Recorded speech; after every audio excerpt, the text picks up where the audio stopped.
breaking into homes, arbitrarily arresting residents and torturing detainees. Estimating around 1,000 Afghans had been detained, indicating the U.S.-led forces had committed sexual abuse, beatings, torture, and use of force, resulting in death. You wrote, when these forces directly engage in practices that violate international human rights and international humanitarian law, they undermine the national project of establishing a legal basis for the use of force. You had been in Afghanistan for what, about a year. This is now more than 3 years later. Has the situation changed?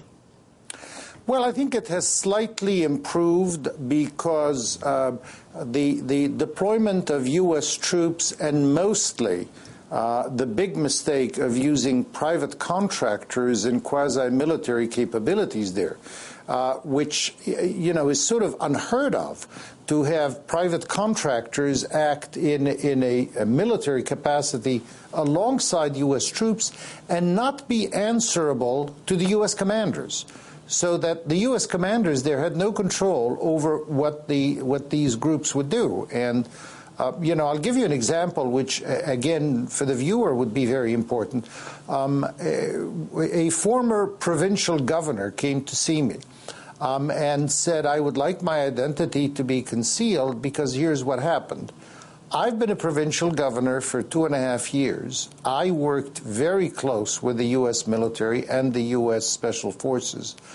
I helped establish contacts with moderate Talibans who were willing to cooperate with the U.S. and with the Karzai government.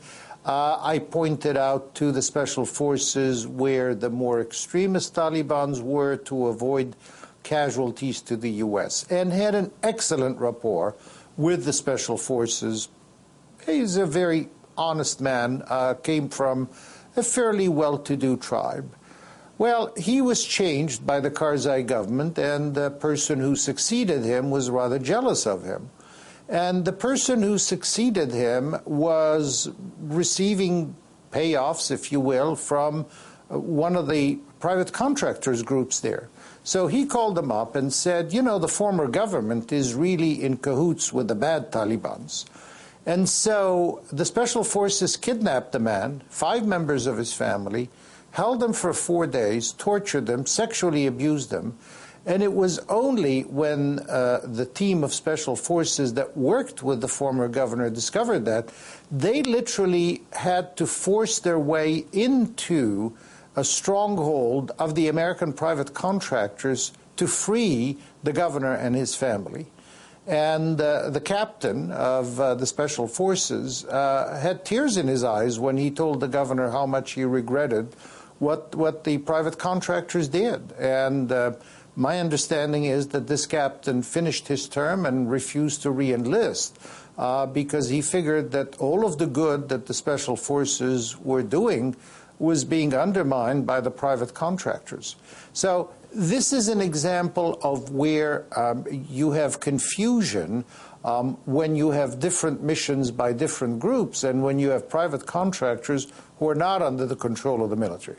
The second thing is that the military at the time, that is 2004, 2005, were really very much involved in security in the police sense of the word.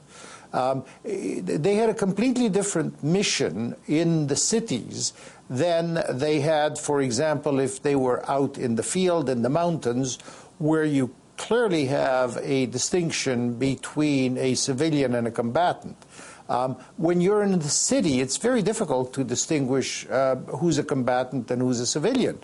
And you have to realize that the U.S. Army is composed mostly of volunteers, young people from all over America who do not necessarily have any cultural and historical understanding of what Afghanistan is all about and what the Afghani people are.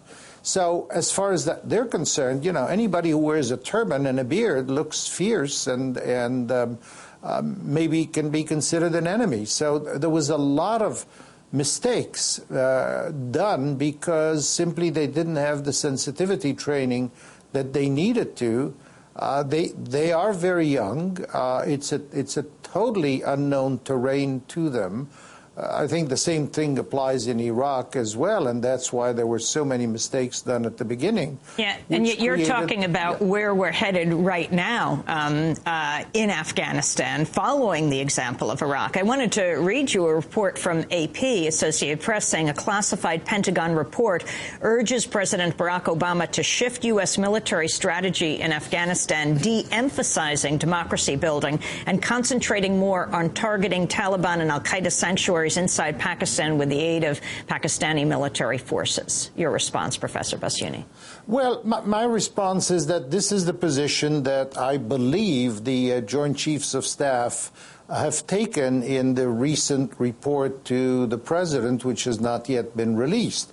But this is understandable. It's an understandable mission for the military. The military like to have a clear-cut mission, which is of a combat nature.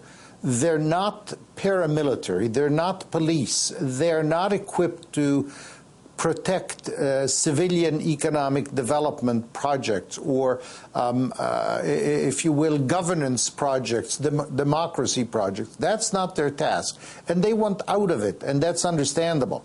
But if they want out of it, then what we need to think of in connection with economic development is to build a special sort of international police force, for lack of a better term, or to simply spend what is necessary to train the Afghan police to be able to fulfill that role. The fact that we are going to have exclusively a military role to try to push the Talibans away from attacking. You know what? The Talibans did that 5 years ago. They realized they could not defeat the American forces, so they went underground. They put their Kalashnikovs under the mattresses and they waited. A year ago, they resurfaced again. They can do the same thing. They can go back in the mountains, push the Kalashnikovs under the mattress, wait out 5 years. They have been doing that since the 1800s with any foreign and every foreign invader. So that's not the point. Professor Bassiouni, how could it be that you have President Obama, who opposed the war in Iraq, pushing for the same model in Afghanistan, for a surge, at least doubling the forces? I mean, when I asked you if the situation was the same on human rights abuses committed by U.S. soldiers in Afghanistan today, after 3 years, reading very egregious examples from your report, you said slightly. That's not very encouraging. Well, the more U.S. troops are away from highly densely populated civilian areas, the less likely they are going to commit violations against civilians.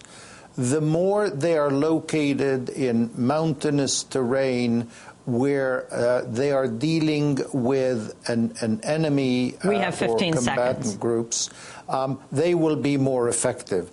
I think President Obama is trying to show his credentials as being tough, as being pro-military, as you think it's a mistake? The page. I think it's a mistake. Professor Cherif Bassiouni, I want to thank you for being with us, Professor of Law at DePaul University, President Emeritus of the International Human Rights Law Institute, former UN human rights investigator in Afghanistan, ousted in 2005. DemocracyNow.org, our website. I'm Amy Goodman. Thanks for joining us. This